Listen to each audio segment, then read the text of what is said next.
नमस्कार, किसान समाचार में आप सभी का स्वागत है। मैं हूं संतोष चौधरी। तो चलिए सबसे पहले शुरुआत करते हैं मुख्य समाचारों के साथ। डॉक्टर हर्षवर्धन ने आहार क्रांति की शुरुआत करने की घोषणा की। आहार क्रांति पोषण के बारे में जागरूकता फैलाने के बारे में समर्पित है ये मिशन। ये नई पहल पूरी दुनिया द्वारा अनुसरण करने के लिए एक मॉडल होगी सिद्ध। इसका आदर्श वाक्य है, उत्तम आहार उत्तम विचार या अच्छा आहार अच्छी अनुभूति।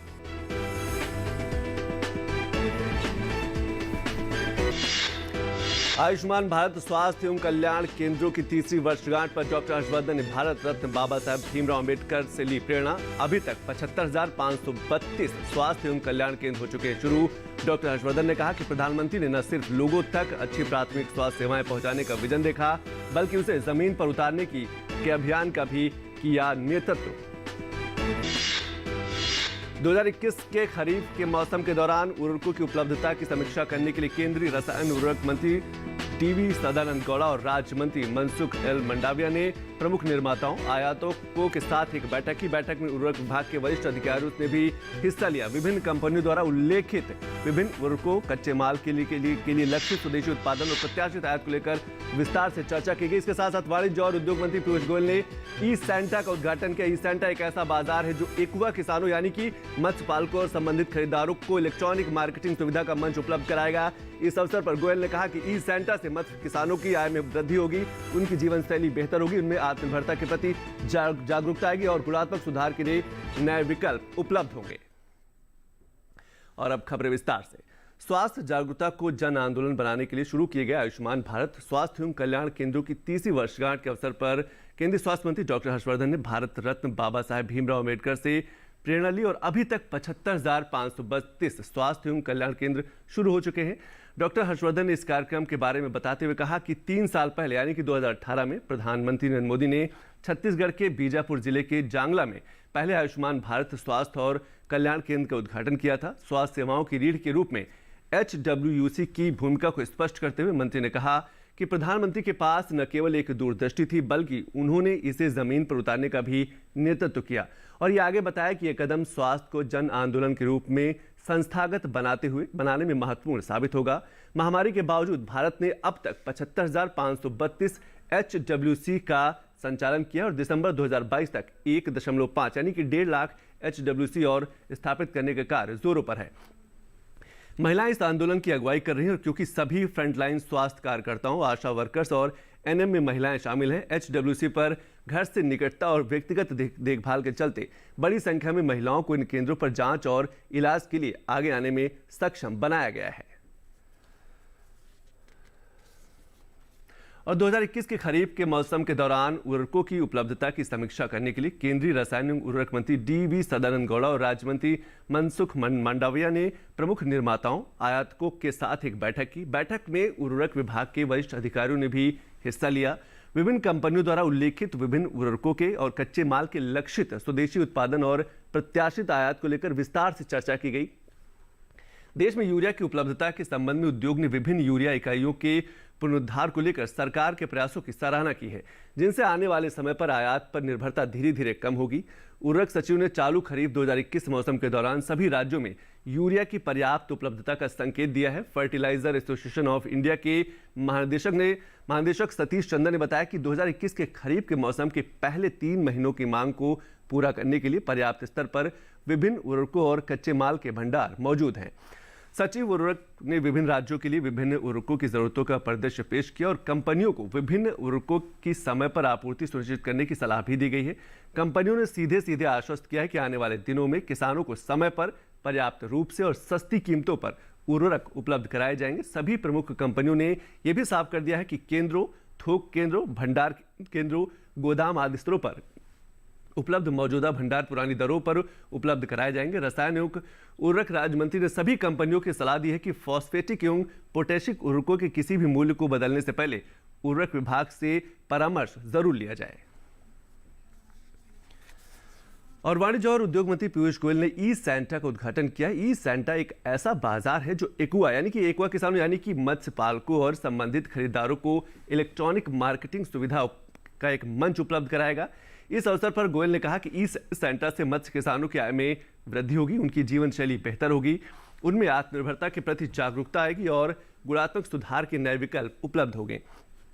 उन्होंने कहा कि ई सैंटा मंच से परंपरागत व्यापार के ढंग बदलेंगे और बिचौलियों से भी छुटकारा मिलेगा। ई सैंटा प्लेटफॉर्म विभिन्न भाषाओं में उपलब्ध है, जिससे स्थानीय लोगों को लाभ पहुंचेगा। ई सैंटा समुद्री उत्पाद निर्यात विकास प्राधिकरण का ही एक अंग है।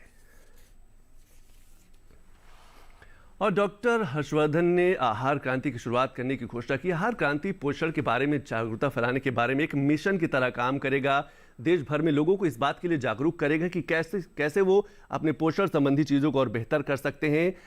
डॉक्टर हर्षवर्धन ने आहार क्रांति की शुरुआत करने की घोषणा की है। इससे जो कुपोषण की स्थिति है उसमें धीरे धीरे उससे छुटकारा मिलेगा, उसमें सुधार होने की संभावना है। मां अन्नपूर्णा की चैत्र नवरात्रि के प्रथम दिवस पर आहार क्रांति का एक जन आंदोलन के रूप में शुभारंभ किया गया। आहार क्रांति पोषण के बारे में जागरूकता फैलाने के बारे में एक समर्पित एक मिशन है। इसके साथ साथ ये नई पहल पूरी दुनिया द्वारा अनुसरण करने के लिए एक मॉडल के रूप में साबित होगी। स्थानीय रूप से उपलब्ध पौष्टिक भोजन, फलों और सब्जियों तक पहुंच स्थापित करना एक मिशन है। इसका एक आदर्श वाक्य है, उत्तम आहार उत्तम विचार या अच्छा आहार अच्छी अनुभूति। भूख और बीमारियों की गंभीर समस्या का समाधान करने के लिए भी एक ये पोर्टल तैयार किया गया है। भारत जितनी कैलोरी का उपयोग करता है उससे दोगुनी ऊर्जा का उत्पादन भी करता है। देश में अभी बड़ी मात्रा में लोगों को कुपोषित, उन्हें पर्याप्त पोषण नहीं मिल पाता है। कुपोषित होने का जो मुख्य कारण है वो पोषण संबंधी जागरूकता का अभाव है। स्थानीय फलों और सब्जियों की ताकत और संतुलित आहार के चमत्कारों का लाभ उठाया जा सकता है। आंदोलन में स्थानीय फलों और सब्जियों में पोषक रूप से संतुलित आहार को परिपूर्ण बनाने पर ध्यान केंद्रित किया गया है। अब जब देश कोविड-19 जैसी महामारी के हमले से ग्रस्त है तो पोषण जरूरी है। संतुलित आहार के महत्व के बारे में जागरूकता पैदा करने की आवश्यकता पर भी बल दिया गया है।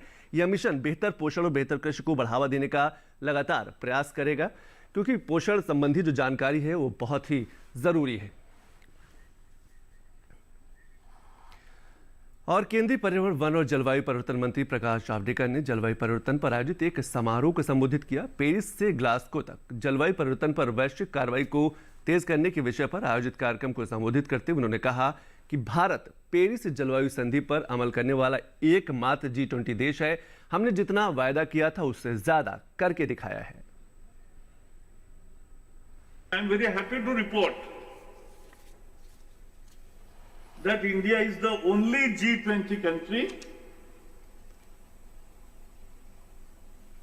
to walk the talk on Paris Agreement.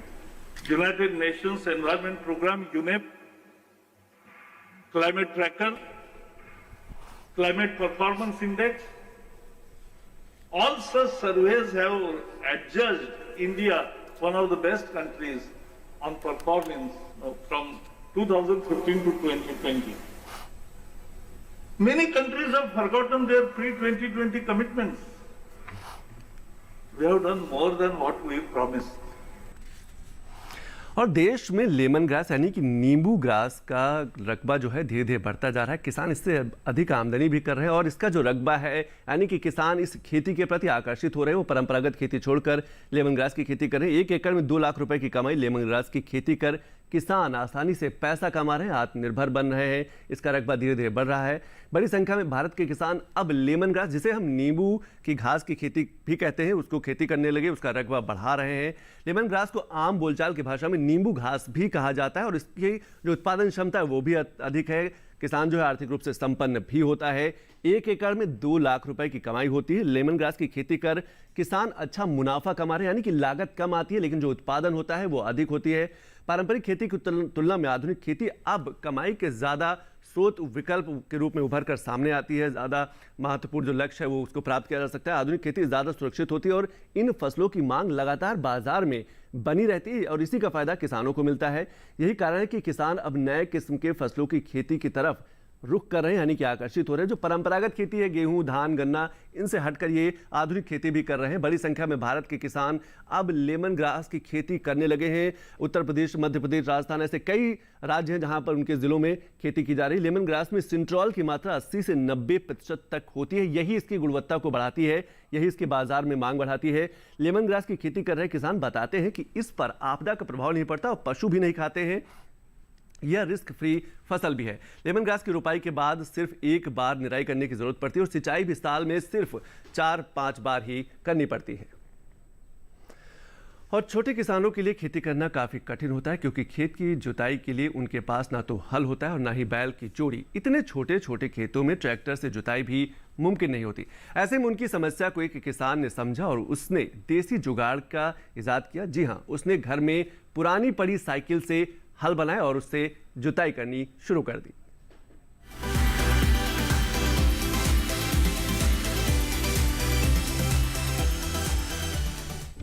समय बदलने के साथ हिमाचल प्रदेश के किसान भी अब खेतीबाड़ी के लिए तकनीक का प्रयोग कर रहे हैं। ऊना जिले के बंगाणा क्षेत्र के किसान भी नई तकनीक का सहारा लेकर खेती के कार्यों को अंजाम दे रहे हैं। इस क्षेत्र के अनेक गांवों के किसान ट्रैक्टर और बैलों की जगह साइकिल के पहिए से हल बनाकर खेतीबाड़ी कर रहे हैं। उनका कहना है कि इस तकनीक से खेती का खर्च कम होता है और फसलों की अच्छी पैदावार होती है। खास बात यह है कि महिलाएं भी अब आसानी से खेती कर रही हैं। 4-5-6 साल से इसका प्रयोग कर रहा हूँ। फायदे ये हैं कि हमारी जो खेती है बिरली आ जाती है, उसमें डिस्टेंस ठीक रहता है। जो ट्रैक्टर से बिजाई करते हैं ना, वो एक जगह इकट्ठी हो जाती है, घनी हो जाती है। उससे घनी होने से हमारे को फिर उसकी उपज नहीं मिलती है। और इसमें ये फ़ायदा है कि जब हमारे को टाइम मिले ऐसे इस खेत को बीज सकते हैं। बंगाणा क्षेत्र में लखविंदर कुमार पिछले काफी समय से साइकिल के पहिए से हल बनाने का काम कर रहे हैं। उनका कहना है कि किसानों को ये तकनीक काफी पसंद आई है और बाहरी जिलों में भी इसकी मांग बढ़ रही है। तो शुरू से अपने पापा के साथ वर्कशॉप में काम करता था और 2006 से हमने इसको डेवलप किया। कई प्रकार से मतलब 3-4 टाइप्स हैं इसके। तो अभी जो एक फाइनल बनाया था वो बहुत पॉपुलर है, तो कई एरियाज़ में गया हुआ हमारा। ये पूरे पिपलू जो धार है, यहाँ के लोग हमारे साथ अभी बना के गए हैं। इसी सीजन में कम से कम 30-35 बना दिए। खेती की इस नई तकनीक से किसानों के धन की बचत हो रही है, जिससे वे काफी खुश हैं। डीडी न्यूज़ के लिए ऊना से अमित शर्मा की रिपोर्ट।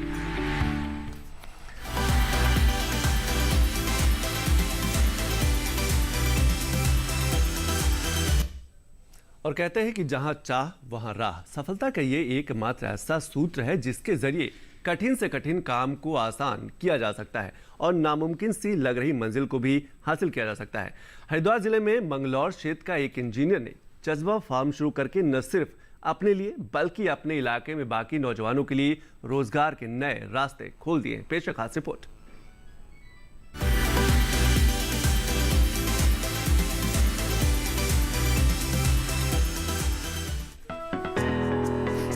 लॉकडाउन के दिनों में इंजीनियर तसव्वुर अली ने न सिर्फ अपनी तकदीर बदली बल्कि अपने इलाके में नौजवानों के लिए भी रोजगार के नए मौके खोज लिए। हरिद्वार जिले के मंगलौर में घोसीपुरा गांव है, जहां तसव्वुर ने लॉकडाउन में औरंगाबाद से लौटकर अपनी जमीन पर जज्बा फार्म खड़ा किया और वहां बकरी, मुर्गी, मछली और गाय पालन का काम शुरू किया। इस काम में तसव्वुर के 2 इंजीनियर दोस्त भी जुड़ गए। हालांकि इस काम में कई चुनौतियां सामने आई, लेकिन पशुपालन के क्षेत्र में नई तकनीक और सरकार की नई नई योजनाओं ने उन चुनौतियों से लड़ने का साहस दिया और नतीजा अब सबके सामने है। इसका मेन मकसद है कि हम लोग यहाँ लोगों को रोजगार पैदा करें इस फार्म के जरिए से, और एक जो किसानों के लिए नया सोर्स की इनकम का जनरेशन का जो नया सोर्स है एक्चुअली वो उसको यहाँ डेमोन्स्ट्रेट करें कि कैसे किसान लोग खेती करते करते पशुपालन के जरिए से भी अपनी इनकम को ज़्यादा बढ़ा सकते हैं। तसव्वुर और उनके दोस्तों ने जो काम शुरू किया है उसके बाद गाँव से नौजवानों का पलायन काफी हद तक रुका है। तसव्वुर के पिता भी गर्व से अपने बेटे की कामयाबी और समाज के प्रति उनकी सोच और ताकत देने का काम कर रहे हैं। साथ ही प्रधानमंत्री के आत्मनिर्भर भारत अभियान को भी धन्यवाद देते हैं, जिसने उनके बेटे की सफलता में बड़ी भूमिका निभाई। जब से ये आत्मनिर्भर भारत शुरू हुआ है, बैंकों ने भी आगे सपोर्ट किया आकर के, उससे लोग अपने शहर में, अपने ज़िले में, अपने कस्बे में रह करके रोज़गार कर रहे हैं और उस रोज़गार को बाकी लोग के शहर के अपने जो आसपास के कस्बे गांव के लोगों को रोज़गार दे रहे हैं, तो वो एक अचीवमेंट है। अपने हाथ का काम, अगर अपना माल बेचना तो 10 रुपया कम भी बेच सके आदमी। क्या ना, पशुओं का पालना तो बहुत बड़ा फायदा है। दूध भी मिलता है, दूध पैदावार होती है, और क्या ना दूसरे काम भी जुड़ जाए उसके साथ साथ में। ऐसे ही नौजवान आज देश को तरक्की के नए रास्ते पर ले जा रहे हैं। ऊर्जा से भरी उनकी नई सोच दूसरे नौजवानों के लिए भी प्रेरणा बन रही है। मंगलौर से देवेंद्र शर्मा की रिपोर्ट, डीडी न्यूज।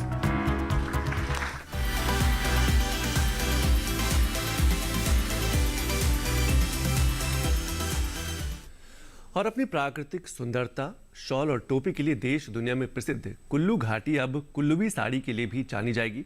फैशन के मौजूदा दौर में कुल्लूवी साड़ी बाजार में आने को तैयार है। इसके लिए सरकार के साथ साथ स्थानीय हथकरघा कारीगर अहम भूमिका निभा रहे हैं। पेश हमारी एक खास रिपोर्ट।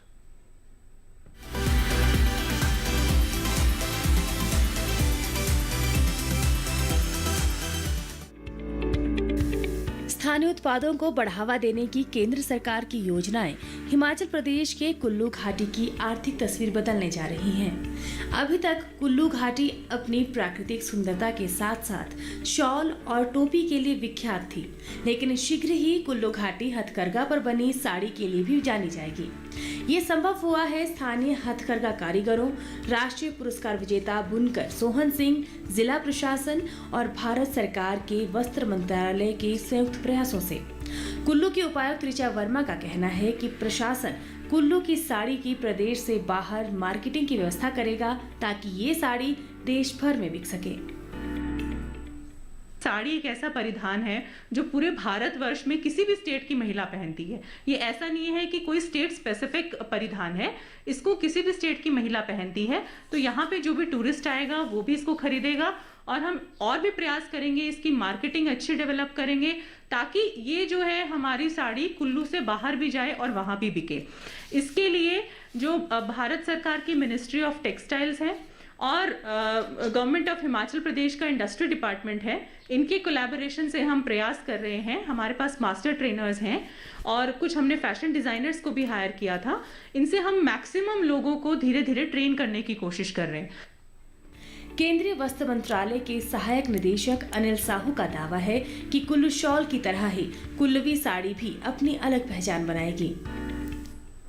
20 बुनकर हैं टोटल, जिसमें से 17 महिलाएं और 3 पुरुषों को हम जो है बुनाई का ट्रेनिंग दे रहे हैं 45 दिन की, जिसमें इनको जो है शॉल, स्टोल, मफलर आदि की तो बुनाई की ट्रेनिंग हम दे ही रहे हैं। साथ ही साथ हम आज इसमें जो है इनको साड़ी, जिसमें कुल्लूवी वुलन साड़ी की जो है हम प्रोडक्शन का मतलब सैंपल बनाने की कोशिश कर रहे हैं। कुल्लू शॉल जो है विश्वविख्यात है, तो इसी प्रकार से मुझे लगता है कि कुल्लूवी वुलन साड़ी भी अपनी एक पहचान जो है इस क्षेत्र में बनाएगी और आने वाले समय में अन्य लोगों को भी, जो और भी बुनकर भाई हैं या बहनें हैं, उनको भी रोजगार मिलेगा, बढ़ेगा।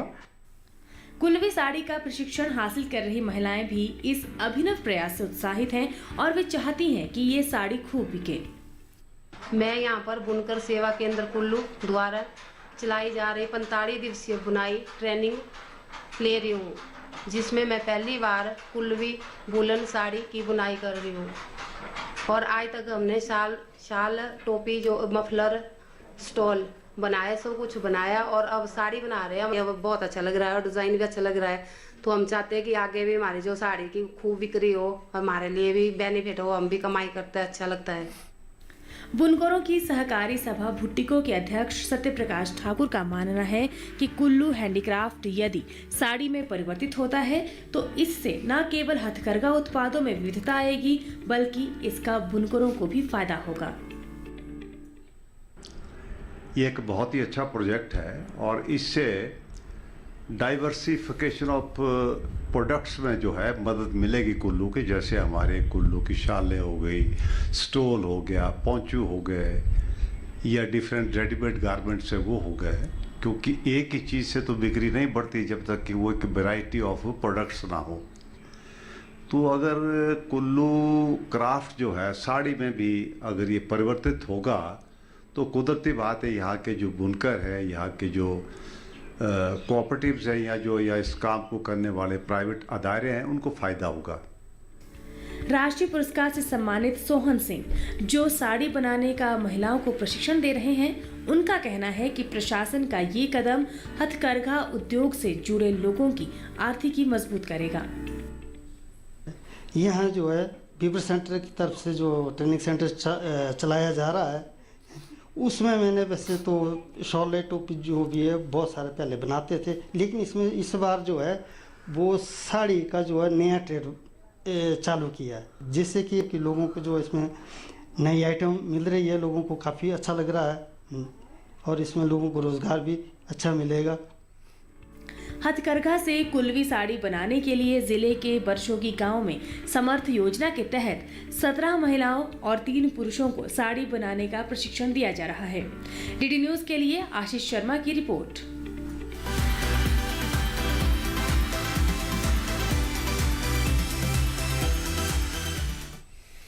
और अब बात करेंगे देसी जुगाड़ का। इस शख्स ने बनाई ऐसी डस्टबिन जिसमें न ही दिखेगा कचरा और न ही आएगी बदबू। हमारे देश में जुगाड़ से बड़े बड़े काम निपटा देने वाले कई लोग हैं। इनमें से एक है कर्नाटक के हुबली में रहने वाले विश्वनाथ पाटिल, जो कि स्वच्छ स्वस्थ ट्रस्ट चलाते हैं। पाटिल ने एक ऐसी डस्टबिन बनाई है जिसमें किसी को भी कूड़ा नजर नहीं आएगा।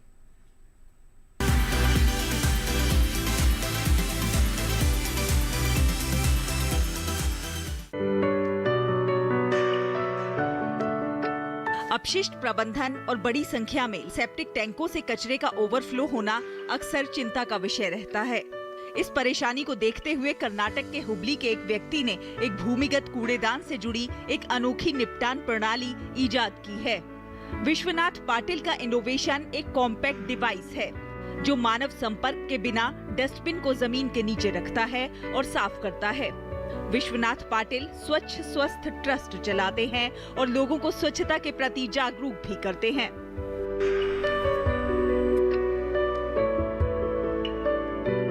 विश्वनाथ पाटिल की ये खास डस्टबिन दरअसल एक अंडरग्राउंड डस्टबिन है। उन्होंने डस्टबिन के लिए एक व्हीकल बनाया है जो कि खुद से चलता भी है और लीक प्रूफ भी है। इसे इस तरह से डिजाइन किया गया है कि जरा भी कचरा बाहर से नहीं दिखता और ना ही इसमें कोई बदबू आती है। इन अंडरग्राउंड डस्टबिनों को खाली करने और उठाने के दौरान इस बात का पूरा ध्यान रखा जाता है कि कचरा बाहर ना गिरे और ये सब ऑटोमेटिक सिस्टम के तहत होता है। हम भी विदेशों जैसे हम लोग इंडियन इकोनॉमी सूटेबल होने वाला व्हीकल विथ डस्टबिन मैंने रेडी कर चुका हूँ, क्योंकि मैंने इसको तो बिजनेस पर्पस नहीं किया हूँ। मेरे विदेशी जैसे मेरे देश भी अच्छे और सुशिक्षित देश बनने के लिए हम भी कुछ कर सकते करके मैंने उसको बना दिया हूँ। इसमें विशेष सेंसर लगे हुए हैं जो डिब्बे के कचरे को साइड से बाहर रखकर सावधानी पूर्वक डंप करने में मदद करते हैं। ये प्रणाली 70% बिन भरा होने के बाद अधिकारियों को अलर्ट भेजती है, जिससे कचरा फैलने नहीं पाता। इस डस्टबिन की खासियत ये भी है कि ये डंपिंग ग्राउंड की तुलना में बहुत कम जगह लेता है और अन्य सामान्य डस्टबिन की तुलना में ज्यादा कूड़े को जमा कर सकता है। प्रधानमंत्री नरेंद्र मोदी के स्वच्छ भारत के सपने को साकार करने की दिशा में विश्वनाथ पाटिल द्वारा किया गया ये नवाचार कई लोगों के लिए प्रेरणा का स्रोत बनेगा। Bureau report, DD news. तो इन्हीं खबरों के साथ किसान समाचार में आज बस इतना ही। नमस्कार।